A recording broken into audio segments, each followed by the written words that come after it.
পশ্চিমের আকাশ রাঙিয়ে সূর্য ডুবে গেল। শ্মশানের বুকে নামলো সন্ধ্যা। শুরু হলো শিয়াল কুকুরের যুগলবন্দি। বাবা, রক্ষা করো আমাকে, আমাকে বাঁচাও বলে এক যুবক এসে বামাচরণের পায়ে লুটিয়ে পড়ল। বামা বিরক্ত হয়ে বললেন, তোরা পাপ করবি আর আমি তোদের বাঁচাবো? যা মন্দিরে গিয়ে মাকে ডাক। যুবকের নাম দিগম্বর। বিধবা মাও এসেছেন তার সঙ্গে। বামার কথা শুনে তিনিও ঠুকরে কেঁদে উঠলেন।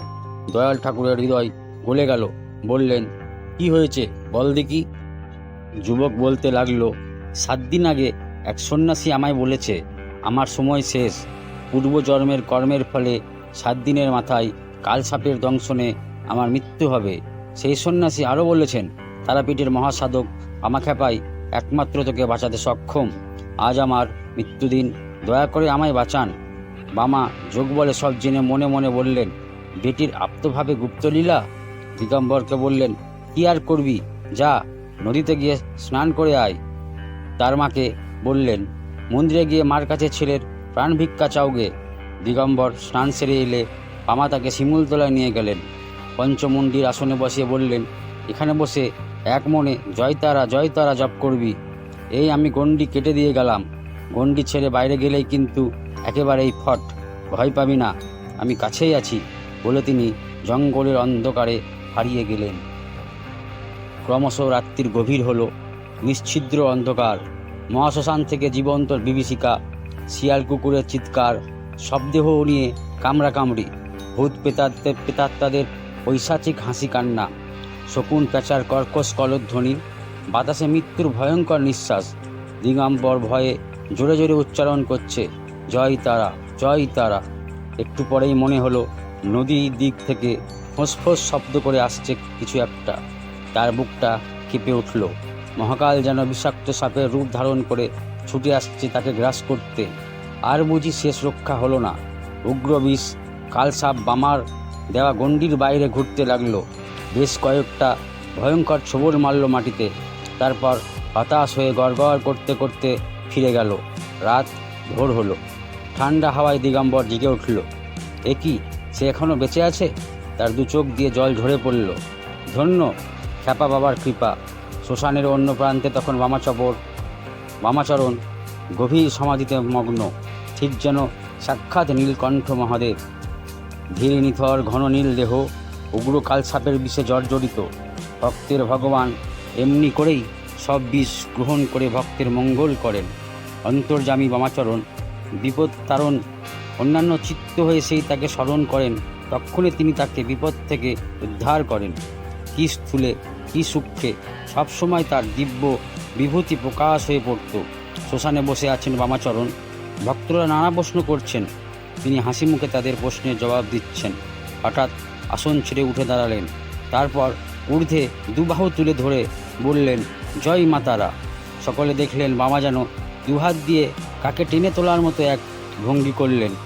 মুখে বললেন, যাস সারা, এবার বেঁচে গেলি।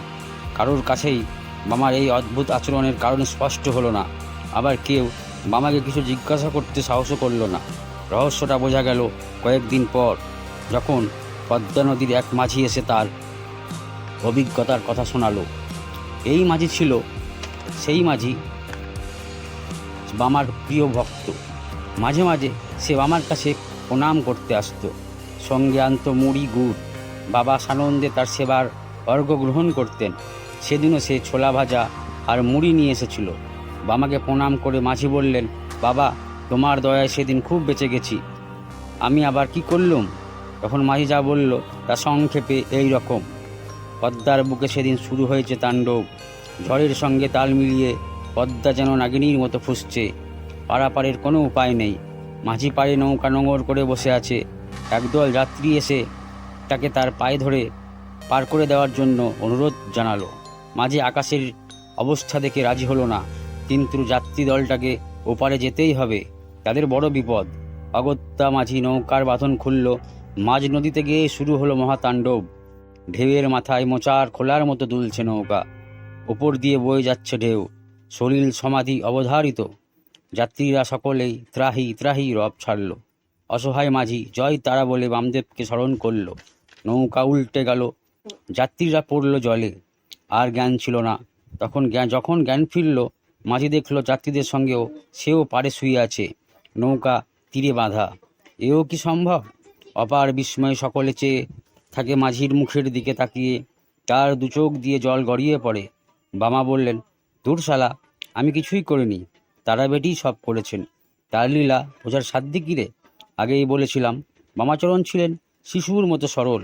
কোনরূপ কুটিলতা ভণ্ডামি তিনি পছন্দ করতেন না। একদিন দ্বারকা নদীতে এক জমিদার লোকলস্কর নিয়ে স্নান করতে এলেন। স্নান সেরে পাড়ে বসে জপতপ করতে লাগলেন। খ্যাপা বামাচরণও দ্বারকার নদীতে স্নান করতে নেমেছিলেন। তিনি জমিদার মশাইকে লক্ষ্য করলেন, তারপর আপন মনে হাসতে লাগলেন। হাতে করে জল নিয়ে জমিদারের গায়ে ছিটোতে লাগলেন। জমিদার রেগে বললেন, এ কি অসভ্য পাগলের একটা! আমি কাপড় জামা ছেড়ে জপতপ করছি, আর আমার জলে ভিজিয়ে দিল। বামা স্বভাব সুলভ হেসে বললেন, এসেছে তো তারা মায়ের কাছে পুজো দিতে, মুখে তার নাম জপ করছো, তবে আবার মুর কোম্পানির জুতো কেনার চিন্তা কেন করছো মনে মনে? এবার জমিদারের অবাক হবার পালা। সত্যিই তো, তিনি এতক্ষণ কলকাতায় গিয়ে মুর কোম্পানির এক জোড়া ভালো জুতো কেনার কথা ভাবছিলেন। কিন্তু পাগল লোকটা তা জানলো কি করে? উনি নিশ্চয় সাধারণ মানুষ নন। মন্দিরে গিয়ে পুরোহিত পাণ্ডাদের কাছে তার পরিচয় জানতে পারলেন। অন্তর্যামী পুরুষটি হলেন মহাসাধক বামাচরণ। সেদিন তিনি শ্মশানে গিয়ে মহাপুরুষের খোঁজ করলেন, কিন্তু কোথাও পাওয়া গেল না। ছোট্ট খাট্ট গ্রামের চেহারা,